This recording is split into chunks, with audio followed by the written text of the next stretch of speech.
Hello! This is Regdrin, and we are going to play some Shadowgate. Last time we encountered a room with lots of fire in it. Now, the sphere that we have seems like it could be useful if we could go in there. We need something else. As for what that is, well, we picked this up in the Wraith room. It doesn't seem like it would be very useful against heat, kind of the opposite, in fact. Also, we can equip things like I talked about when I quote-unquote equip the sword. It just depends on what you want to use. And now that we're protected by this fire by the cloak, maybe we could, jump down there and see if there's any secrets in there. I see that the narrator of this game has opinions about me. Oh well, fine. Jumping into a huge oil fire turns out to be, not the best idea. Okay, sure. But since we can walk through, as long as we can stay on the bridge, we should be okay.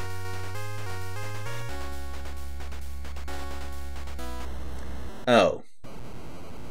It's always something, isn't it? So there's a monster on the other side of the room. Well, that's what swords are for. That seems like a pretty simple puzzle.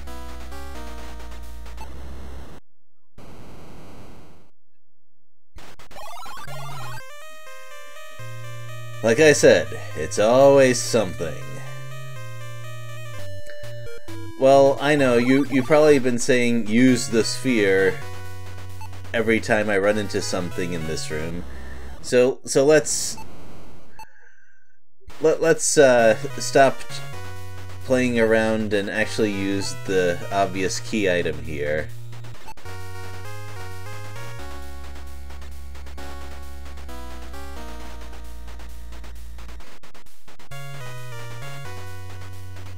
Oh, the fire drake is gone. I wonder if we burn the rest of the oil away, we can get the sphere from the bottom or something. We were able to retrieve it last time.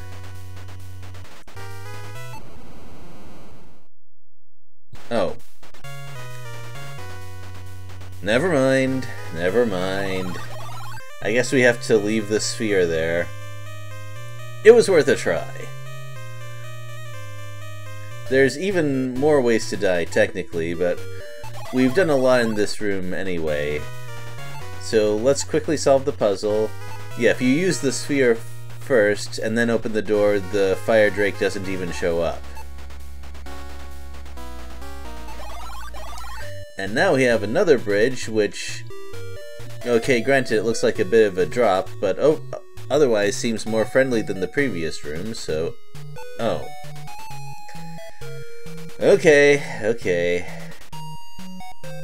A gold coin, huh? Well, one of the bags we got in... I believe we got this bag in the coffin room. It has some money in it. 3 copper coins. Granted, they're not gold, but this troll doesn't seem too clever, or at least trolls usually aren't. So maybe we can get away with this.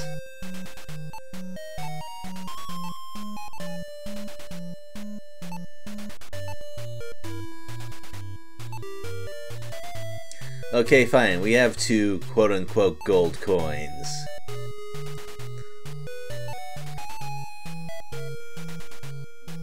Okay, yes we are. Oh, that's different.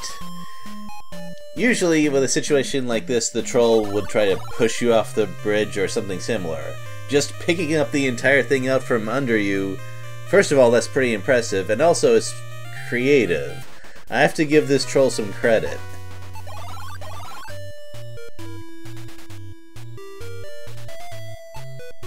Well, I guess we have to get a little bit more aggressive. Now, if we try to go at it with the sword, he'll probably see what I'm doing in time to pull up the bridge again. But this spear, though...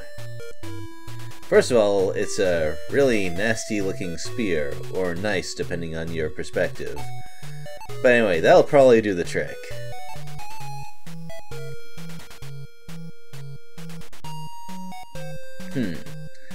Well, that's another problem solved. And here we have our third barrier room in a row. We've got, well, that thing in front of us. Okay, so this is not a magical monster, it's not an undead monster, it doesn't have the advantage of a bridge to pull out from under us, so maybe we can take that thing in a straight-up fight. No, I guess not. Despite all of those things not being the case, the Cyclops is still a lot bigger than us. You know, the Warlock has chosen his minions pretty well, I think.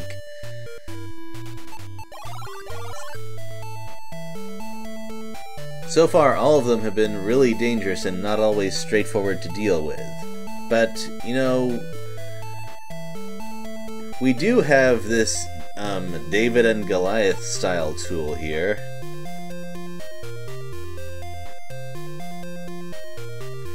And the game is not shy about making that reference itself. Although if we're going to be actually biblical about this, we have to remember that David followed up with cutting Goliath's head off with a sword afterwards, I think. We aren't going to do exactly that, but close enough. The way that works is, you may have remembered there were 5 stones in that waterfall room. We could just pass by the Cyclops while it's knocked out, but and there are enough stones to do that and complete the game, but using the sword is just simpler and easier. And anyway, we can do what we want now, and there's a well here. Wonder if there's anything at the bottom of the well. Well, whatever's down there, it's not water. Now, I realize that most of these deaths, I don't really have to tell you how to avoid them, but I want to show them off just because the makers of this game put a lot of work creating all these different descriptions of the ways to die. I want to give credit for that. Well, now we can actually see if there's something in the well. Now we're done with that little bit of exploration. And yes, you do have to open the bucket even though it doesn't have a lid or anything. Interesting. There is actually a little bit of lore about the Circle of 12, although we won't have time to go into it in this stream.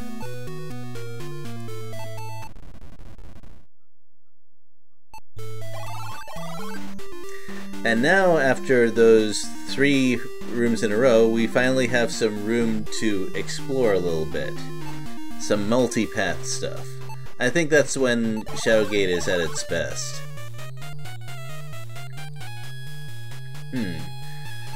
Now, this room, you can actually select these books individually and get some lore out of it.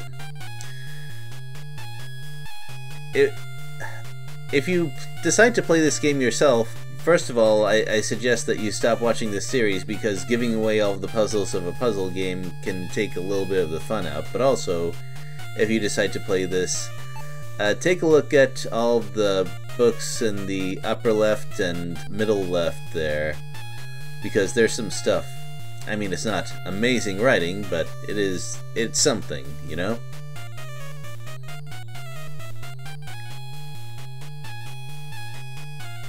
Well, there's also a lot of useful things in this library. And we've got our final gem socket here.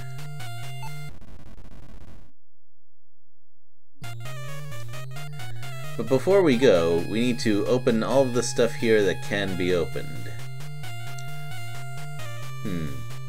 That book is a bit of a problem.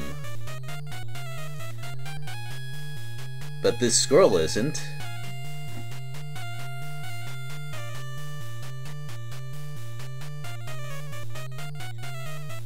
That sounds really, grand.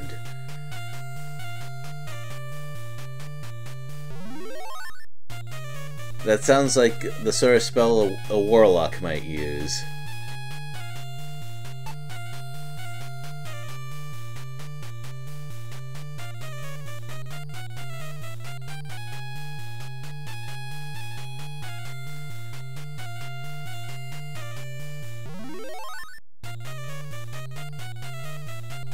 Okay.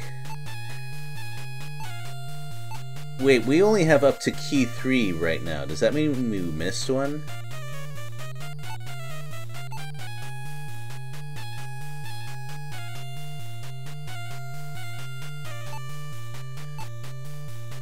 And this is our second item in one session that we are in fact supposed to use on ourselves.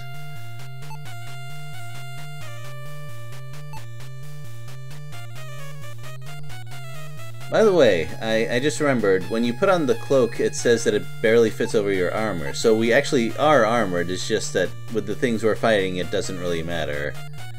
And these are sunglasses, aren't they? Now this spell, it is another spell, but what I find interesting about it is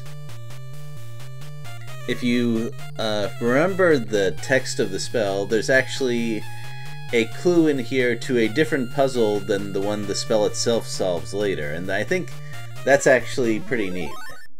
That's something that I kinda like about this puzzle game.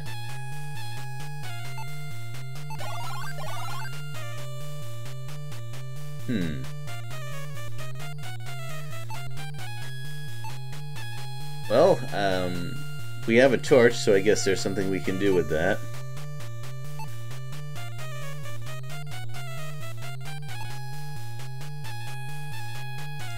This doesn't actually solve any puzzles, it's just a neat thing to do. Although in the original, the game took into account light sources within a room, so that if your torch burned out you weren't necessarily sunk. Also, hello, this globe looks like it can be opened. No, it can't. Wait. The key to the world, huh? Maybe the spell description was trying to be cute. Maybe it's not about the literal world.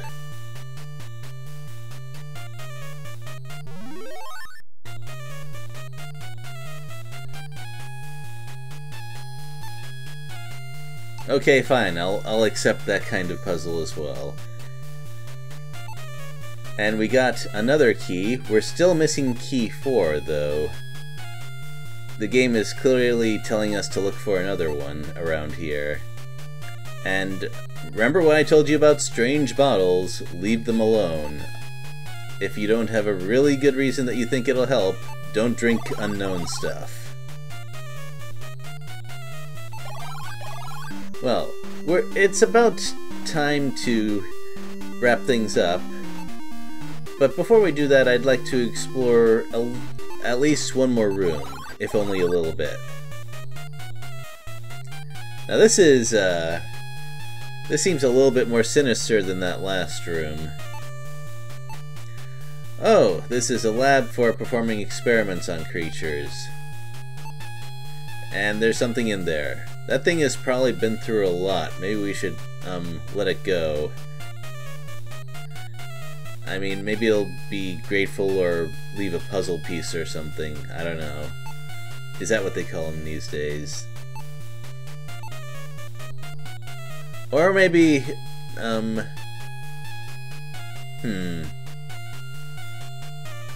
Or maybe that'll happen. It's still Shadowgate after all. Well, I think now's a good time to call it a day. We'll see what we can do in that lab that doesn't immediately kill us next time. Later, everyone.